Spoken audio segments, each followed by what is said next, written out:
Welcome to Southport Town Hall. My name's Roy Basnett and I'm here today to find out about the town deal, what it's all about. To tell us more about it, I'm joined by the Executive Director of Sefton Council, Stephen Watson, and also the Cabinet Member for Regeneration and Skills in Sefton, Marion Atkinson. Guys, thank you very much indeed. Well, let's find out what it's all about, the town deal, in a nutshell. Stephen. We're one of 100 towns that have been identified and asked to express interest in pursuit of £25 million to develop and implement a locally owned town investment plan focused on economic and cultural infrastructure, hope and support the creation of enhanced transport, digital connectivity, skills and employment, and really building on the existing development framework that already exists, the existing vision for the borough and the town. And Southport's obviously central to that. So plans are under development with that bid opportunity in mind. Right. Do you want to add to that? No. Just to point out that Southport is a real important part of our borough for us. That's why we're so excited about this town deal. Because it could make such a difference to many areas, lots of key areas that the money could be used for. That's right, Roy. Yes. Indeed, yeah. So what are the objectives of the proposals, and what are you aiming to achieve? So we already think that Southport's a good place to live, a good place to work. We want to make it better. We want it to be a place where people love to come, they love to live, they love to work. We're really, really keen to sort of build that reputation that Southport has got. So that's important to us. We also want to look at trying to diversify the economy a little bit. So you'll know that the visitor economy is a massive sort of influence in the economy in Southport. So we need to, I think, to look at a bit of diversification. That could be digital. There's lots of opportunities that we need to tease out of this process. I'd agree. The diversification of economy is a really important opportunity and comes through really strongly with the board and with stakeholder engagement, which we'll come on to, Roy. The hope is that these opportunities as well will support the attraction and retention of young, talented people in town as well. Over the last 30 years, the population of 18 to 24-year-olds in Southport has dropped by 22%, and the population over 65s has grown by 12%. So in terms of stability, resilience of economy, there's opportunity there that hopefully enthuses young people in the future of the town as well. That, the young people, is it because maybe they see opportunity elsewhere that isn't in Southport, and maybe this money would do something to redress that? I think it's identifying the opportunities in terms of infrastructure and connectivity that can support that, and as Marion said, this is a place to live, a place to work, a place to invest, building on opportunities we've already got, and creating visibility of some of those opportunities and organisations that are already here, as well for careers for young people. In the town, and the schools and colleges who are engaged in this process are really enthused by that opportunity as well. Right. There's obviously a long road, and there's been a lot of spade work that's been put in so far. What has happened so far? What can you tell us? So we've established the town deal board, and we've got some fantastic people on that board who are visionary. They're really up for the job. We've got, as Stephen's pointed out, the younger demographics that we need to get in touch with, and we need to talk to do exactly what we want, what we would like them to do, which is stay. So we've got the principal of Southport College who's sitting on the board with us. We've got a well-renowned chair, Rob Fletcher, who's really up there in financial services. We've got Pleasureland, the owner of Pleasureland. So we've got a real diverse group of people who want to make this work. Across public and private sectors. Absolutely, And been meeting monthly since late last year when the town deal was announced, and really making good headway on the on strategy for the bid, with a view to further engagement with communities over the summer. Tell us about some of the key areas that's emerging within the plan, if you would. So there's the appetite is obviously there for this change. There's a lot. The Marine Lake is emerging quite strongly, coming through those conversations that are being had at the minute. Lord Street is factored in there as well, but there's a real appetite, I would say, for the Marine Lake and development around that area. Yeah, so the stakeholder engagement and communication and consultation that's happened so far, including with Stand Up for Southport, has been really invaluable. And that our environment, use of green space, the open air, are all things that come through really strongly. And it's in many cases building on the assets we already have. And as Marion said, the lake comes through really strongly in that respect.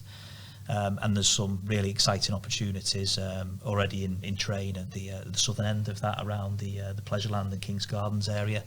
It's what can we do further north as well, around the Southport Theatre and Convention Centre, and further north around the lake as well. It's an incredible asset to be building on. One of the board members refers to it as good bone structure. And one of the opportunities we've got is this great bone structure on which to build with opportunities like that. A boulevard like Lord Street, which just outside, as well as some of the other areas further along the coast and around the business park in Kew, and then so on and so forth as well. Yeah, I mean, the prospect of getting the deal, I mean, must provide you with a phenomenal level of excitement. What happens next? So we've got the outline of the vision and the master plan that derives from the work being undertaken by the board with various partners, that hopefully reflects the feedback we've had from communities and residents of all ages. And the intent is to come back to the town in the coming weeks, late this, early next month, with a view on the vision, the master plan, and some of these key emerging opportunities and priorities to hopefully get some further perspective. Mm-hmm. Anything you'd like to add to that, Marion? Just to say, this is such an exciting time for Southport and Sefton, and we are doing everything that we can to get every penny of that £25 million, believe me. Yeah.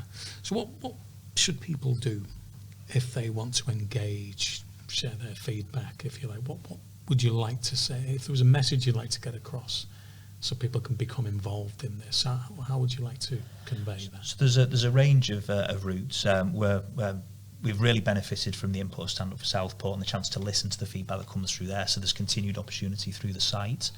The communities.gov.uk website includes a My Town space where you can share feedback specifically on Southport, and we receive all of that, and we've reviewed all of it. But you can get in touch with the council through social media. The Sefton, mysefton.co.uk site includes details of all the board members from across various sectors, various organisations. All share our enthusiasm for the opportunity and more opportunity to engage with them as well. But as we said, we'll have the outline of a vision and some of these exciting plans later this to early next month, and hopefully a chance to share those, get some feedback on those as well. Yeah. It belongs to all of us. This belongs to all of us. The opportunity belongs to all of us. So it needs resident input into it to develop it and make the most of it. How many? What's the opposition like? What are you up against? I mean, can you give us any idea about how many other towns are going for this deal? Well, as Stephen said before, there's 100 towns who have been shortlisted for this deal. So for me, it's about giving this our best shot. We did try for funding before and we were unsuccessful. The £675 million High Street Fund, we were unsuccessful with that. So what we need to do is just go again and try our best for the 25 million. It's money at the end of the day that will make this work. Yeah, and hopefully the catalyst for much more to follow as well. It's what can 25 million help to stimulate in terms of further investment and confidence, and there are a number of stars aligning, it feels like, and this can be the catalyst for so much more. If we, I know the campaign. I mean, the big thing about the campaign, Stand Up for Southport campaign, has got an awful lot of momentum going behind it. And do you find that this is it's also an exercise in generating a bit of community spirit as well, I suppose, really, isn't it? It's kind of like people getting up there, standing up for the town. Absolutely. We know the town has had challenges. We know through the the previous few years that there's been major challenges to the town. COVID, you know, that hasn't helped. But that's not to say that we just say, okay, that's it. But that's, you know, we are really passionate about doing our best for Southport, really passionate.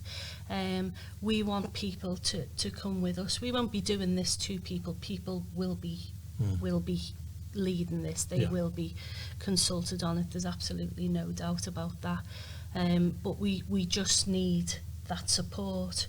We need Southport up there, back on the map the way it was, and we'll be doing what we can. Yeah. How long before the decisions are taken? We, as we'd expect, government's been diverted in many areas, so we're still awaiting guidance and clarity on some areas of the process, but the intent is to be ready to submit later in the summer, and then we're driven by timelines for feedback as government's able to, with given other priorities that we're all consumed with as well. But this is so important to economic recovery and resilience in the town and across Sefton. So the intent is to be ready to go as soon as government's ready to go, and I think we're in a really good place. So the chance to get further community perspective and feedback on the draft vision and master plan as we're able to share them will be really useful. Yeah, and do you anticipate some kind of, like when the Olympics got announced in 2012, is it going to be that kind of everybody in town hall with a camera on and big screen outside or anything like that? Maybe not that quite over the top. Or one of these small tellies. I think, you know, just going back to your point, Roy, about you know, sort of what we want to do and everything that's associated with it. Sefton have really worked hard previously as well. We've had, you know, government will know we'll be knocking at the door for this money, because we've secured £2.5 million through Townscape Heritage Initiative, 2.9 million for restoration of the pier. The council invests in the Theatre and Convention Centre in King's Gardens. We host the 3 major events of the town. So the council who do that, so they know how passionate we are, and they know we'll be knocking for that money. Well, I certainly will. And you feel the enthusiasm shared by local businesses and partners as well, both public and private sector, and there's a lot moving already as well, even despite current circumstances. So the exciting developments that have happened at the north end of Lord Street, so exciting plans around the southern end of the lake, and so on and so on. With there's some really good opportunities coming together, and this will be the catalyst for making a lot of those a reality over the coming years, hopefully. Tremendous.